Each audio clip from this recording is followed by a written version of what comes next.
Clarendon wife sent Duppy. In 2015, a man rented a house in Florence Hall, Trelawney, with a roommate.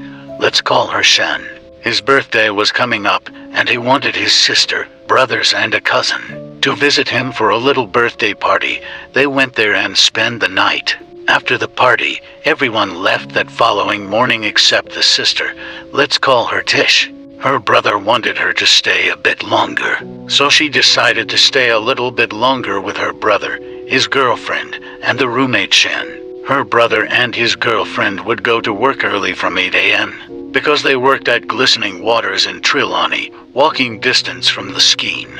When they leave out in the mornings, it was just Tish and Shan at the house. Shan was very friendly and they would keep each other's company until Shan would leave for work. Around 11 a.m., Tish would be at home all day until everyone returned home. Whenever she took a bath, she would shut the bathroom door. It was one of those old locks that you had to push the button to lock it. One day, she went into the shower after locking the bathroom door and heard the door open.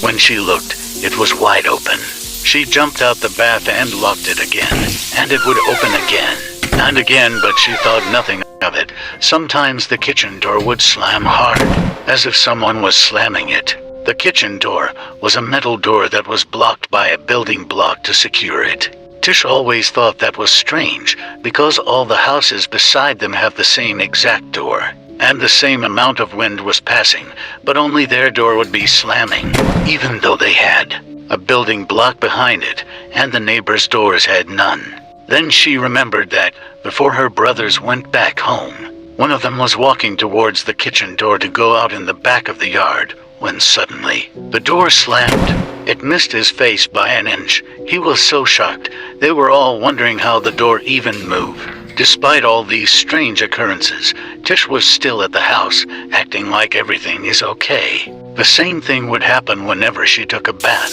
and she still didn't think much of it. But it was one particular night, when she was in the living room that still lives in her head to this day. She was in the living room, on a couch that she would normally sleep on, watching a movie on a laptop. She fell into a deep sleep. She got a vision of a tall black man wearing a felt hat.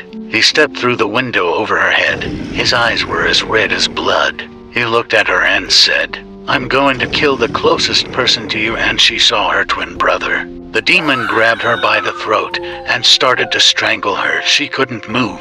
When she felt her last breath leaving her, she called on God to help her, and the demon let her go.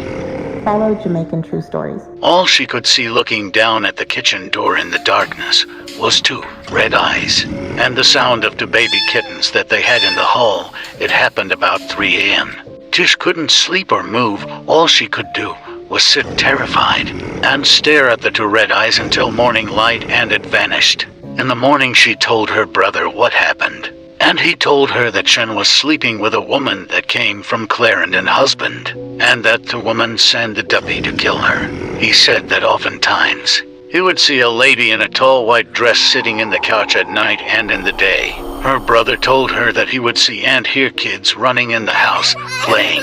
She told him that she is not spending another day in that house. She got ready, packed her bag, and told Shan that she was leaving and took her charger back. Shan had a sad look on her face. She knew exactly what was going on, but she needed the company. Tish made an oath that she would never return to Florence Hall, Trelawney. The last time Tish saw Shan was in 2017 in Brownstown, a few years after it happened. Check out the playlist below for more.